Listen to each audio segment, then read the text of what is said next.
ಅಲ್ಲಿ ದೊಡ್ಡ ಪ್ಲಾಂಟೇಶನ್ ಮಾಡಿದವರು ಯಾರು ಕಂಪ್ಲೀಟ್ ಆಗಿ ಮೇಂಟೈನ್ ಮಾಡಿಲ್ಲ ಗಿಡಗಳು, ಏನಂತ ಅವರೆಲ್ಲ ಲೇಬರ್ ಡಿಪೆಂಡೆಂಟ್.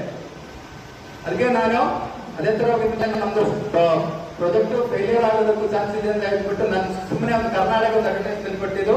ಕೊಟ್ಟಿದ್ಮೇಲೆ ಅನಿಲ್ ಸರ್ ನನಗೆ ಕಾಲ್ ಮಾಡಿದ್ರು, ಒಂದು ಮೀಟ್ ಮಾಡಬೇಕು ಏನಂತ. ನಾನು ಅಗ್ರಿಕಲ್ಚರ್ ಫೀಲ್ಡಿನಲ್ಲಿ ಇದೆ, ಒಂದು 15-20 ವರ್ಷ ಆಗಿದೆ ಅಗ್ರಿಕಲ್ಚರ್ ಫೀಲ್ಡಿನಲ್ಲಿ ಇದೆ. ರೈತರಿಗೆ ಒಂದು ಒಳ್ಳೆ ಇಂಗಲ್ ಸಿಕ್ಕ ಒಂದು ಬೆಳೆ ಬೇಕು, ಅದಕ್ಕೆ ಸರ್ಚ್ ಮಾಡ್ತಾ ಇದೆ.